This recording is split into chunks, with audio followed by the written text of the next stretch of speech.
Please subscribe Ito Money Vlog.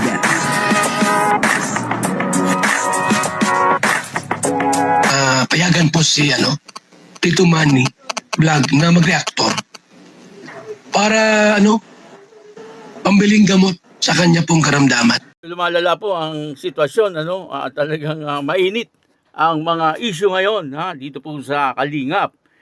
Nung nakarang araw ay pinatulpo etong si Kuya Bal. Dito ay talagang nabigla din si Kuya Bal, Pero cool lang naman si Kuya Bal, Bagamat di niya akalain na siya ipatutulpo nitong isang beneficiary ng Kalingap, Kalingap Angels. Ito pa naman po ang pinatayuan ng Kalingap ng pinakamalaking bahay. Itong Kalingap Angels na ito. At dito nga sabi ni Kalingap Rab medyo malaki ang nagastos niya rito, Pera pa yung binigay ng mga sponsor. Hindi naman po itinatanggi na yan po ay may tulong din ang mga sponsor. Pero hindi po lahat sa sponsor yan. Siyempre, meron din po ang Kalingap. Siyempre, kapag ka po ibinigay ng sponsor sa isang foundation na katulad ng Kalingap, yun po ay siyempre sa foundation na. Kaya etong bahay na ito, ang talagang nagpagawa nito ay ang Kalingap. Yun po ay sarili ko lang na opinion, At dito nga po sa video ito ay sinabi na ipabubuldoser na daw po yung bahay. Papanoorin po natin yung video. Pero bago po yan, siyempre ako muna po ay bumabati sa inyo lahat na magandang umaga, magandang tanghali at magandang gabi sa inyong lahat mga kapatid. Saan man kayo ng panig ng mundo naroon ngayon ay mag-iingat kayo palagi at pagpalaan kayo ng ating Panginoon. Maraming salamat din po sa patuloy na tumatangkilik sa aking YouTube channel at nanonood sa aking video reaction. Patuloy lang po natin suportahan sila Kuya Bal Santos Matubang, Kalingap Rab, Ate Edna Vlog, Jack Tapia at yung mga kasama ko pong reactor sa Kalingap. Ganun din po yung mga charity vlogger na Kalingap partner. Ito po yung video na kung saan ay sinabi ni Mang Ricky na ipabubuldoser daw po yung bahay ng dating Kalingap Angels na nagpatulpo kay Kuya Bal Santos Matubang.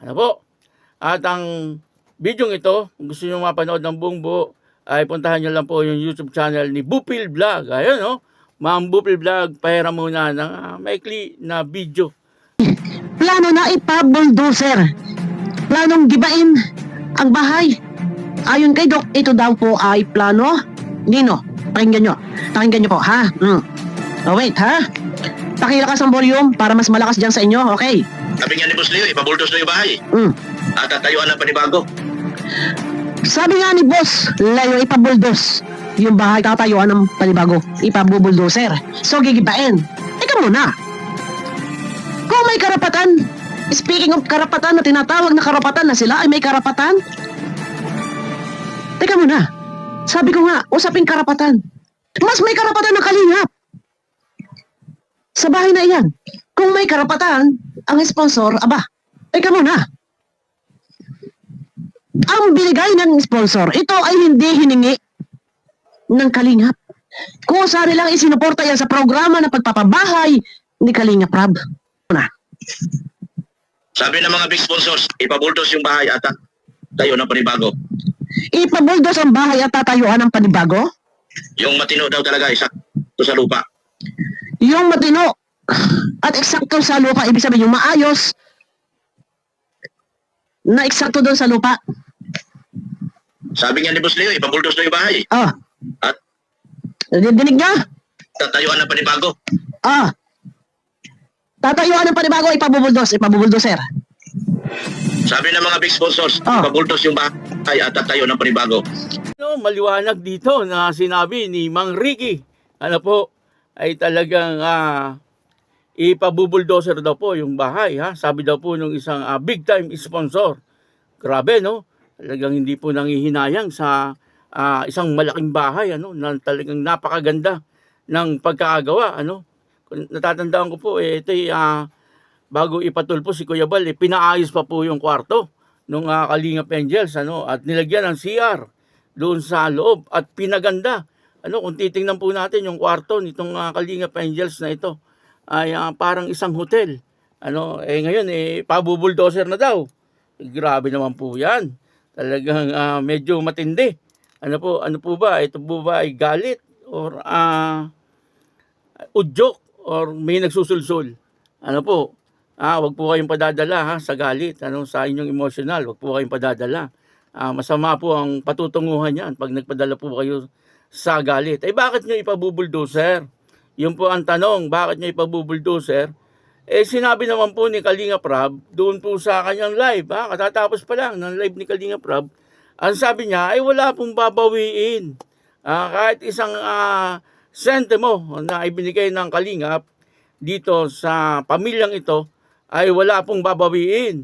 Ito po yung video, panoorin po natin para sa ganun ay meron tayong katunayan na sinabi ni Kalinga Prab. Mahirap yung magre-reaction tayo na wala po tayong katunayan.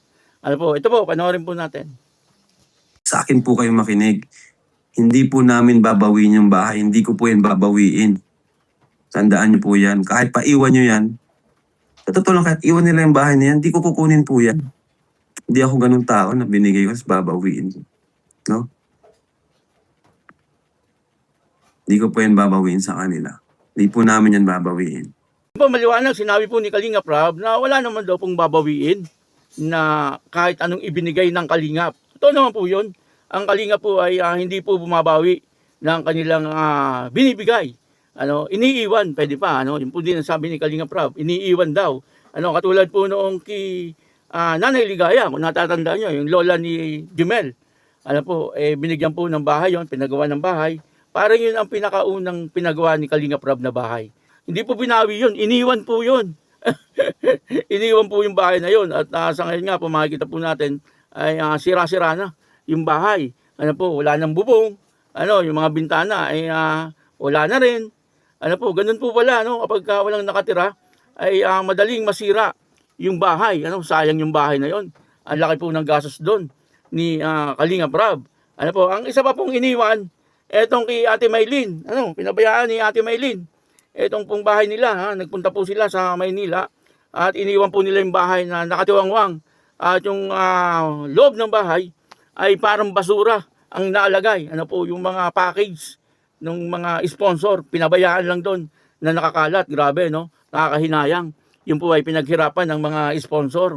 Tapos ay iniwan lang ng beneficiary.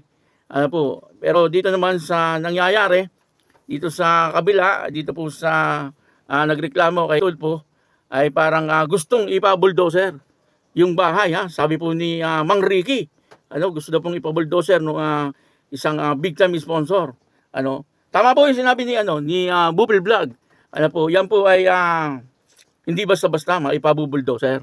Kasi yan po ay pinagawa ng isang foundation. At yun nga po ay ang Kalingap. Ang Kalingap po ay legit. May mga dokumento po yan. Kung gusto nyo pong makita yung mga dokumento niyan, ay puntahan nyo si Kuya Bal. At si Kuya Bal po ang may hawak ng mga dokumento ng Kalingap. Maliwanag po na ang Kalingap ay legit at isa po yung foundation. Ngayon, yung mga sponsor, siyempre nagbibigay. Binibigay doon sa foundation na katulad ng Kalingap. Siyempre, tinatanggap naman po ng Kalingap. Bigay po hindi naman po nang hingi. Ang Kalingap, voluntary na ibinigay. Once na ibinigay mo, siyempre hindi na yun sa'yo. Hindi po ba? Hindi na sa'yo yung ibinigay mo. Yun po ay maliwanag na doon na sa binigyan mo. Sino po ba yung binigyan ng sponsor? Yung foundation ng Kalingap. At yun namang Kalingap, yung mga ibinigay nilang pera ay idinagdag doon po sa pagpagawa ng bahay nitong dating Kalingap Angels na nagreklamo nga doon kay Tulfo. Ngayon, tatanungin ko po kayo, kanino po ba yung bahay? Siyempre, doon po sa beneficiary. Doon po sa beneficiary yung bahay. Mas may karapatan po ang Kalingap kaysa po doon sa sponsor. Kasi, foundation po ang nagpagawa ng bahay. Yun na nga, sinabi po ni Kalinga Prab na wala namang babawiin. Bakit ipabubuldoser pa? Wala namang babawiin. Sayang yung bahay. Kung ayaw nyo tumira dyan, ipamigay na lang sa iba. Doon din sa talagang mahihirap. Na talagang gusto rin magkabahay. Kasi sayang kung ipabubuldoser. Kung gusto niya, ibigay nyo na lang sa akin. Yung bahay, napakaganda nun, up and down. Ano, parang ang gastos diyan nasa 4 na milyon o 5 milyon. Grabe, ano? Tapos ipapa-bulldozer lang. Ay talagang hindi po maganda. Ano po, rindi pakinggan. Parang gano'n, ano, yung dating parang yabang, ano, parang gano'n, ano, ang dating. Ano po. At yan, nagsalita yan, si Mang Ricky. Ano, si Mang Ricky po nagsabi, ikinontent nga ni Bupil Vlog. At tayo naman ay nanghiram dito kay Bupil Vlog. Ano po, kaya yun, ano, maraming salamat po sa inyo lahat. At ako po si Tito Manny Vlog na nagsasabing God bless you all. Diyos mabalos.